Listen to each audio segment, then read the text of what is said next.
State House studio in Montgomery. I'm Todd Stacy. Welcome to Capitol Journal. Today was one of the last significant committee days of this session as lawmakers try to get their bills in position for final passage with just 6 legislative days left in the session. We'll start tonight in the Senate Judiciary Committee, which today considered a bill to expand legal immunity for police officers. House Bill 202 from State Representative Rex Reynolds is known as the Back the Blue Act and is meant to help local police departments recruit and retain officers after years of a police shortage. But the bill drew sharp criticism from committee Democrats, including State Senator Roger Smitherman, who had concerns about the bill going too far to protect police. I don't care what it is. Black folks do not get the benefit of the doubt. Okay, and that's the problem.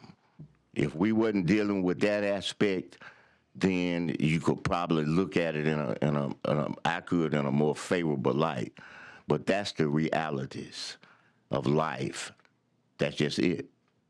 And because of that, this bill is going to cause a lot of black folks to get killed, and it's going to be done under the name of immunity. I wore this suit this morning because the last 3 police officers I buried at Huntsville PD, I wore this suit right here. So I take what you said and I flip the coin, and I worry about that split-second decision they've got to go through. And what if they hesitate? And then what if they are killed? And then secondly, you talk about the unintentional aspects of this case. I mean, we've got to have that discretionary authority there because we have an escalation in force. So we train our officers.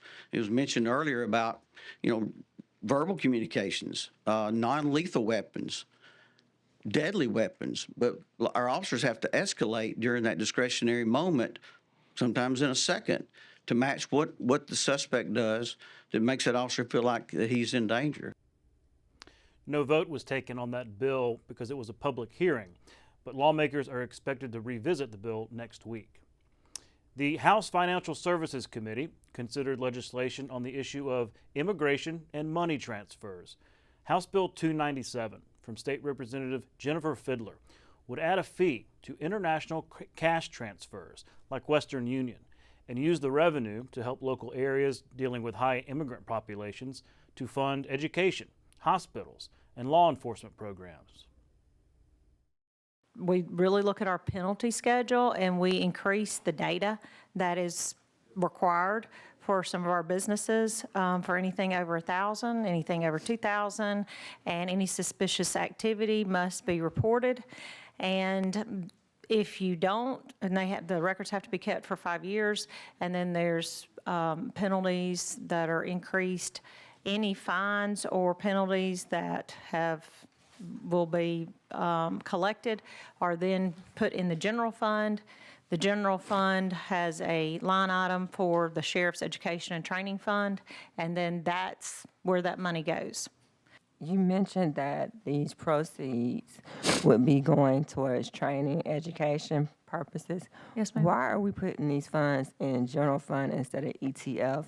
Because we always are drawing out of our ETF saying we don't have enough to do what we have to do but build prisons. So why are we not putting it into the educational trust fund for training, educational purposes instead of general fund? The line item that is in the Ways and Means General Fund is for the education and training. That's basically a replacement for the pistol permit funding. That bill was approved and now goes to the full House. The House Judiciary Committee considered legislation on voting rights for the formerly incarcerated. Senate Bill 153 from State Senator Linda Coleman Madison would require the Board of Pardons and Parole to post instructions for how to go about getting your voting rights restored and would require them to notify those individuals when their rights are restored. This is a bill involving restoration of voting rights and notifications of those that have been convicted and seeking to restore their voting rights. Right now, you have to still go through pardons and parole, and basically this bill requires them to post notification for those people that are about to get out or what have you, or maybe even already out on parole, what process you need to go through to get your rights restored. It requires that they post for those individuals so that they will know. and that the Board of Registrars be notified by the pardons and parole for those individuals that have met all the criteria. The current law is that they have to meet 4 criteria. And so I don't have that other section with me, but I was going to ask you about that because felt there was a conflict with existing law with this bill. That bill was carried over by the committee and did not advance. The Alabama Senate is preparing to unveil its version of the state's general fund budget, following the House's approval of a $3.7 billion plan earlier this month. State Senator Greg Albritton, who chairs the Senate General Fund Committee, is set to introduce the Senate's proposal in committee tomorrow morning. We caught up with him today for a preview. He emphasized the challenges ahead, citing increased spending demands and declining revenue projections. It's in flux. We've had meetings both with House leadership and with Senate leadership and with every senator in the last 2 or 3 days, most every one of them, and we're just trying to get the numbers correct. It's not. It's a complicated issue. I wish I could tell you a little bit more, but things are going to change from where we are. Part of it is that we're spending more. The difficulty comes in is that the estimates that we have for the next year is lower. So we've got increasing spending and declining revenues. We've got to find a balance in that. Governor Kay Ivey today was on the Gulf Coast to help dedicate a new state facility that will play a key role in protecting the environment. The Alabama Department of Environmental Management's new coastal office in Mobile now bears the name of its longtime director, Lance LaFleur, who is preparing to retire after 15 years of service. LaFleur's leadership included guiding the agency through the aftermath of the Deepwater Horizon oil spill and overseeing the construction of this very facility, which will serve as a hub for coastal emergency response and environmental oversight. Governor Ivey and other state leaders praised LaFleur, who has been the longest-serving ADEM director, but also the longest-serving of any in the nation. This 15,000 square foot coastal office will promote greater efficiency in monitoring our coastal environment against future challenges. I'm equally excited about the fact that this new facility today will bear the name of a long-standing champion of Alabama's environment. Lance has truly been a partner and a contributor to Alabama's success as a state. And under Lance's leadership, ADEM has helped ensure that environment remains pure. It's a tremendous honor to, and quite humbling, that this building now bears my name. Ideally, however, the building should carry the names of all the many people who made it possible. It truly is a testament to a lot of work by a lot of people, and I'm just pleased that I've had the opportunity to be part of it. I applaud the hundreds of ADEM people who work every day to serve the people of Alabama and protect the public health and the environment. Congratulations, Lance. When we come back, I'll sit down with State Senator Clyde Chambliss. Stay with us. You can watch past episodes of Capital Journal online at video.aptv.org. Capital Journal episodes are also available on APTV's free mobile app. You can also connect with Capital Journal and link to past episodes on Capital Journal's Facebook page. And you can listen to past episodes of Capital Journal when you're driving or on the go with Capital Journal podcasts. Keep up with what's happening with Capital Journal.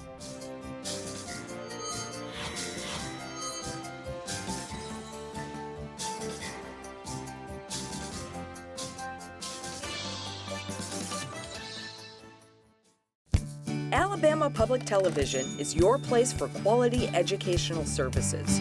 Free professional development for educators and child care providers. Access to free curriculum-aligned videos, lesson plans, and instructional resources with PBS Learning Media. And all the PBS Kids programs parents know and trust. Learn something new every day with Alabama Public Television. Visit us at aptv.org/education to learn more. Welcome back to Capitol Journal. Joining me next is State Senator Clyde Chambliss from Prattville. Senator, thanks for coming on the show. Thank you, sir. I appreciate you having me. Well, a lot to talk about, a lot going on this session. You've got a lot of legislation moving. One, or a couple of kind of companion bills that passed the Senate last week having to do with inappropriate material on cell phones, especially when it comes to children. Right.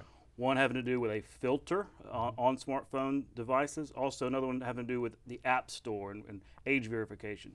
Can you kind of start from the top and tell us what these bills do and why?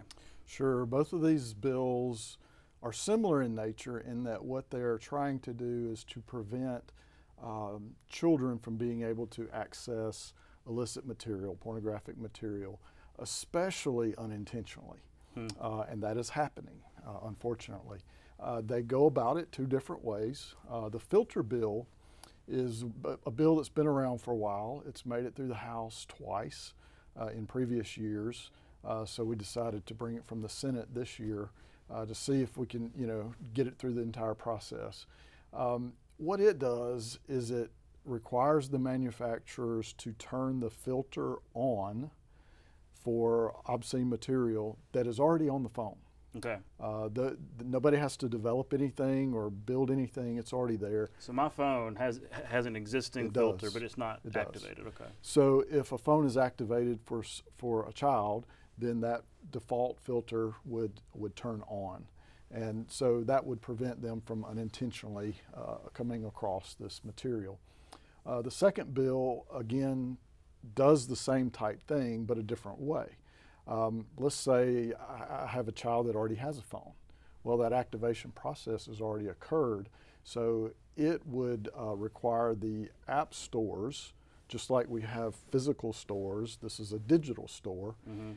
It would really kind of put them in the same game. They have to block children from getting this material, ask age, that kind of thing. So just like you go to a convenience store, you may see this obscene material that's covered.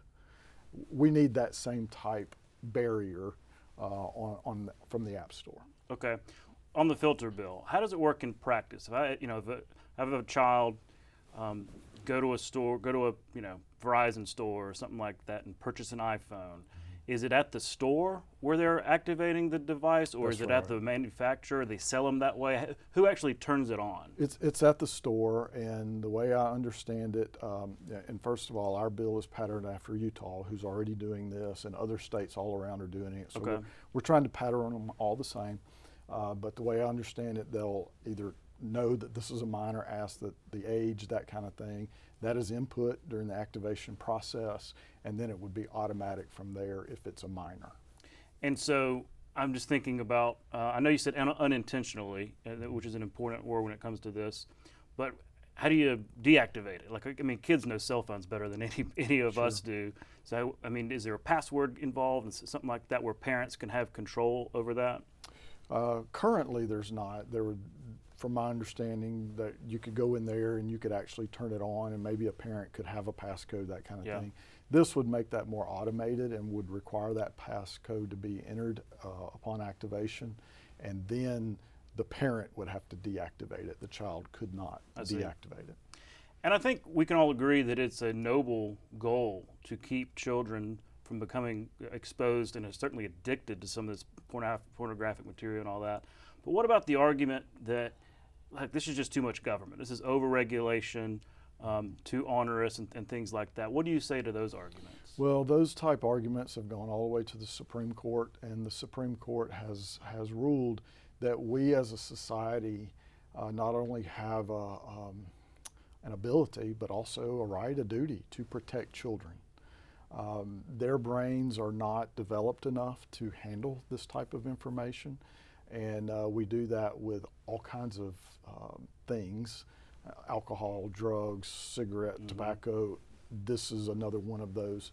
And unfortunately, I have testimonials from within our state. We're not talking about a problem somewhere else. We're talking about in our state, testimonials of unintentional exposure through unfiltered devices that ruined lives of children, not only the children but their families. Those are from here in Alabama. Those are firsthand accounts, and if we can do something like these two bills to prevent that, again, it doesn't do anything for adults, doesn't affect them in any way. This is only for minors, and to me, it just seems like something that we should do. So, like I said, it passed the Senate on Thursday. What are its chances to actually get through the House? Because time's getting short Sure, here. time's getting short. I think we'll have 6 legislative days left, counting tomorrow. So there's plenty of time.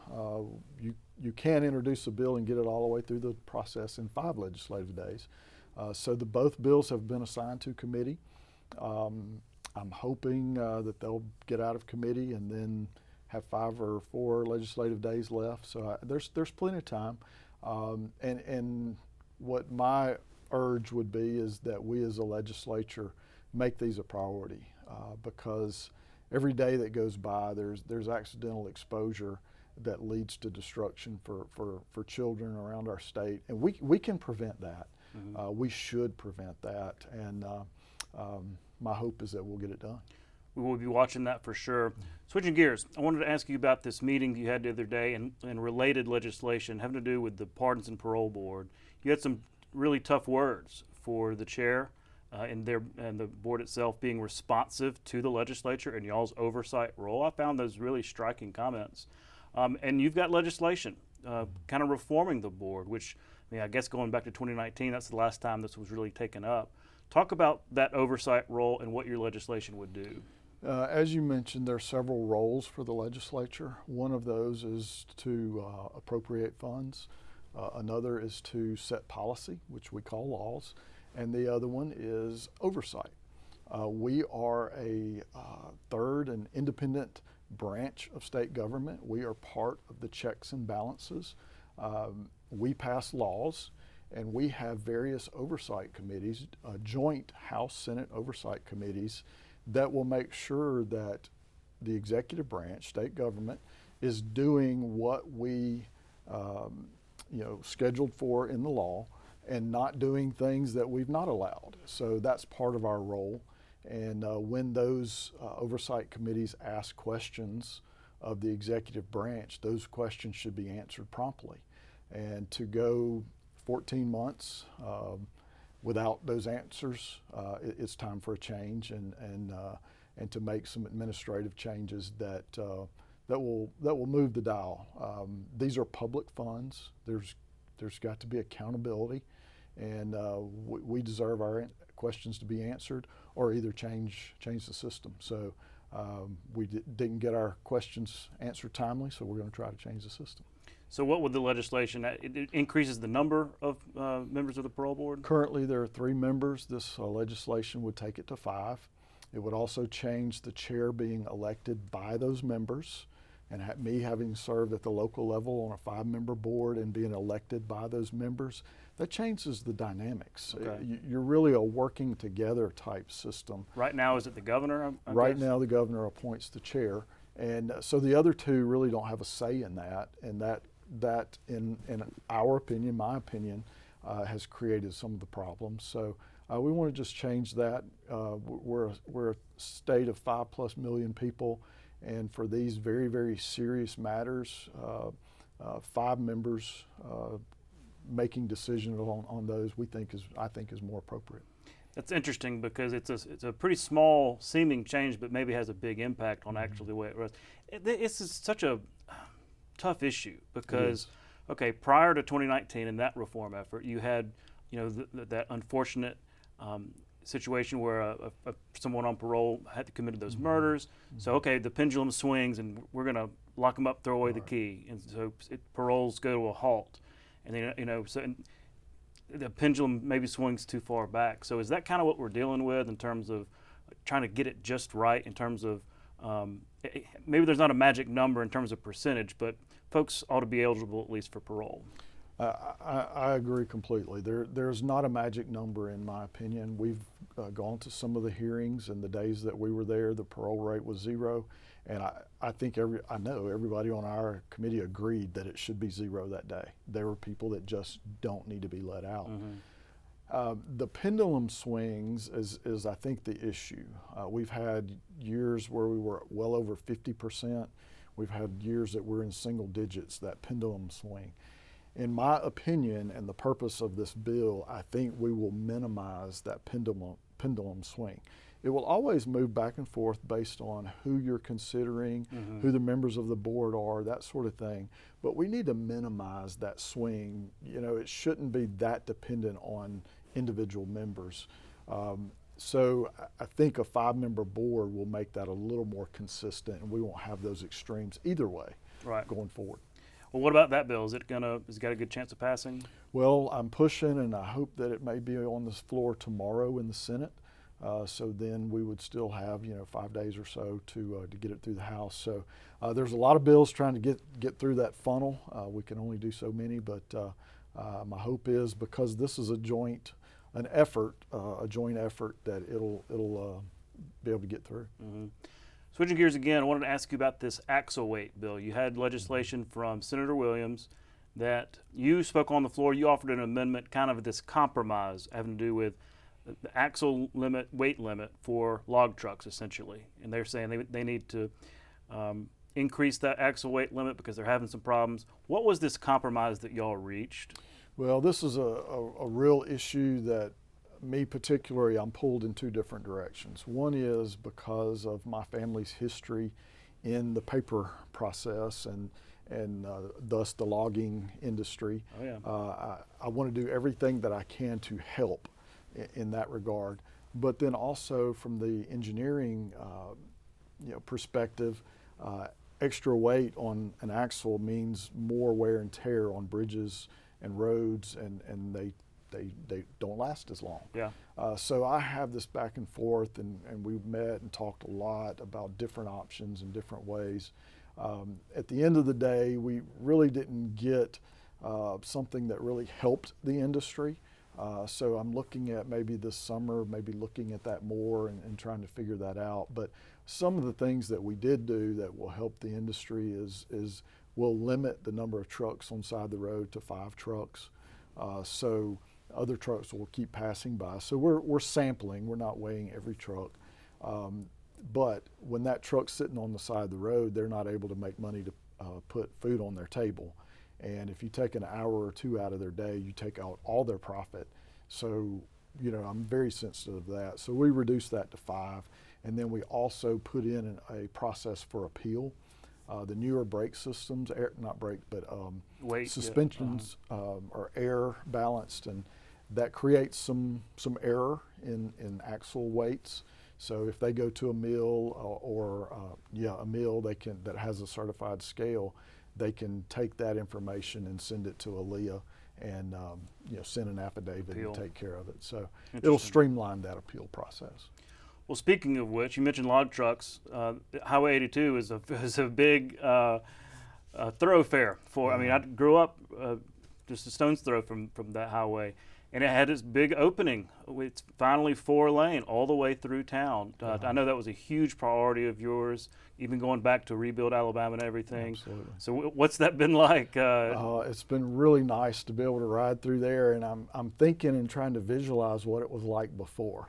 But one place in particular, I can remember a bank right on the 2 or 3 feet off the edge of the road, straight up, and all this traffic back and forth, and a lot of log trucks and now other industries in the area. So the big takeaway is it's going to be so much safer. Safety is a big deal, and it's going to be so much safer. But then also, especially with commuting patterns, it's going to allow that to be a lot better. So a huge project, a long time in coming, but very, very good for Prattville, Talga County, and even our state, Montgomery to Tuscaloosa type travel. So I'm very proud that we were able to get that one done. It's interesting because, a project like that, it takes a long time from dreaming it up to actually seeing it get done. And, so that's worth mentioning, that it takes dedication and, I don't know, following up and doing all that. Yeah. Senator, we're out of time. Thanks so much, and we'll follow up on all this legislation. Great. Thanks for having me. We'll be right back. You can watch past episodes of Capitol Journal online anytime at Alabama Public Television's website, aptv.org. Click on the Online Video tab on the main page. You can also connect with Capitol Journal and link to past episodes on Capitol Journal's Facebook page. The USS Alabama is a World War II-era battleship that first served in the Atlantic Theater, but was better known for helping to take Japanese-held islands in the Pacific between 1943 and 1945. During the Battle of the Philippine Sea, the Alabama's state-of-the-art radar alerted the fleet to incoming aircraft, providing the Americans enough time to scramble fighters and decimate the attacking force. Later, the Alabama served during the Battle of Leyte Gulf and anchored in Tokyo Bay to unload Allied occupation forces. In 1964, the state of Alabama took possession of the battleship. Alabama school children raised $100,000 in nickels and dimes to help bring the ship to Mobile and create Battleship Memorial Park. The park features the Alabama, the World War II-era submarine USS Drum, and an American military aircraft collection. Battleship Memorial Park is one of the state's most visited attractions. That's our show for tonight. Thanks for watching. We'll be back tomorrow night with more coverage of the Alabama legislature right here on APT. For our Capitol Journal team, I'm Todd Stacy. We'll see you next time.